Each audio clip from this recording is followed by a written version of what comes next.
আমরা কবে যে মানুষ হবো? আমাদের এই সভ্য সমাজে কখনো মানুষের পরিচয় দেওয়া যায় এই সমাজের ভিতরে অমানুষের কতগুলি আশেপাশে যে মানুষ থাকে, এগুলো যে কবে মানুষ হইব, এই বিষয়টা আমার খুবই চিন্তার বাইরে।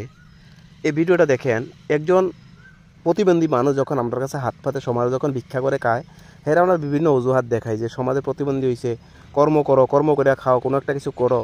যার প্রায় 80% কিন্তু 90% এবাব হে বিকলাঙ্গ, দুটোটা পাও নাই।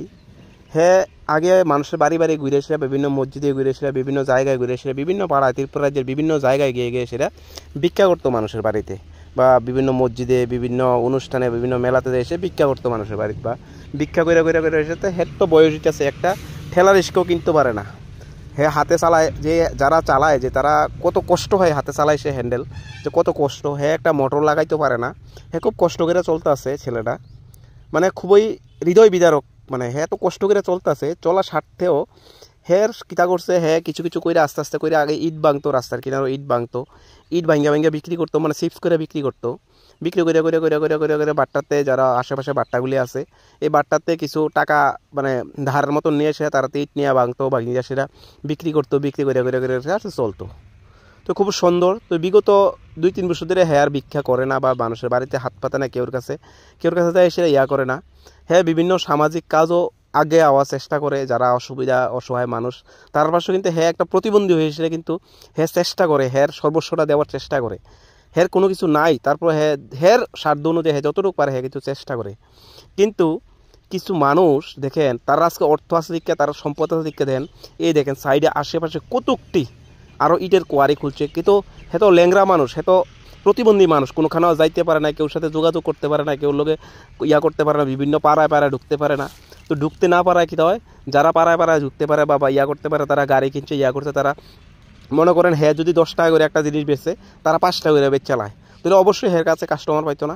আজকে হ্যাঁ প্রায় শূন্য, মানে হ্যার এই যে ব্যবসাটা হচ্ছে এইটাও প্রায় শূন্য, মানে নাই, পুঁজি নাই। ওই দেখেন ওখানে ইটও নাই। যে হ্যাঁ আমার কাছে অনেক সময় মনের কথাটাই কয় যে আসলে কী করবো আমি, আমার তো শক্তিও নাই, এমনও নাই। তো এই ঘটনাগুলি খুবই মনের মধ্যে কিন্তু আঘাত দেয়। যে আমি অনেকবার কইছি যে যারা আশেপাশে আছেন, আপনারা তো অন্য ব্যবসা করেন, বা যার যার গাড়ি আছে, বা অন্যান্য ব্যবসা বাণিজ্য করতেছে, কিন্তু এর দ্বারা তারা সন্তুষ্ট না। হ্যাঁ সামান্য একটা ব্যবসা করতেছে, ইট বিক্রি করে, ইট ভাঙ্গে সে আগে হাতে ভাঙতো, এখনও হ্যাঁ আর হাতে ভাঙতে পারে না। হ্যাঁ ইট ভাঙ্গার যে মেশিন দেয়, এই মেশিন দিয়ে ভাঙ্গে, অথচ ইট ভাঙ্গার যে মেশিনের মালিক হ্যাঁ যে ভাঙ্গে, হ্যাঁ কিন্তু হ্যারে ভাঙ্গা দিয়ে সেটা বিক্রি করার পরে কিন্তু এর ফলে কিন্তু টাকাটা নেয়। মানে খুবই কষ্ট লাগে বিষয়গুলি দেখলে, আসলে খুবই দুঃখজনক ঘটনা। তো কিন্তু যারা স্বাবলম্বী, যারা সুস্থ মানুষ, যারা অর্থ আছে দেখে আজকে হের আশেপাশে আর কতকটি ইটের কোয়ারি খুলছে, যারা পাড়ায় পাড়ায় যায় সে কন্ট্যাক্ট লয় বা বিক্রি করে, ইট চিপস বিক্রি করে সেটা, তারা আজকে এই অবস্থা, মানে হেরে পুরো ধ্বংস করে দিছে।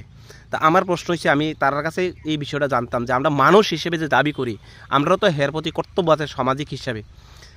সামাজিক হিসাবে হের প্রতি কর্তব্য আছে যে হেরে কোনো কিছু একটা দেওয়ার, বা হেরে শারীরিকভাবে না পারি মানসিকভাবে হোক শান্তি দেওয়ার, বা যেভাবে হোক হের একটু আশ্বস্ত করার।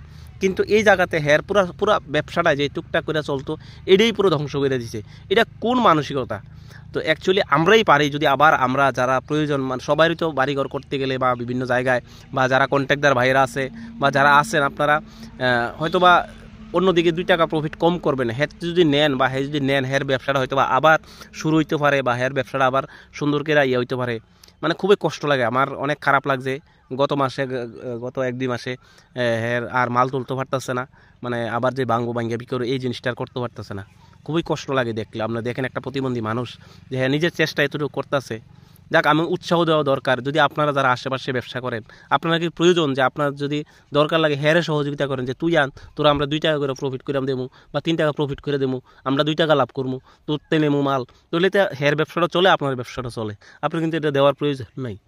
এটাই খুবই খারাপ লাগে বিষয়গুলো, আসলে খুবই মানে মর্মান্তিক। এইগুলি আমরা সমাজে কারোরই উঠতে দিই না। একটা প্রতিবন্ধী মানুষের সাথে আমরা চ্যালেঞ্জিং করি, একটা প্রতিবন্ধী মানুষের সামনে আমরা মানে নিজের বাহুবা দেখাই, নিজের ক্ষমতার বল দেখাই, নিজের অর্থের বল দেখাই, মানে খুবই মর্মান্তিক বিষয়গুলি।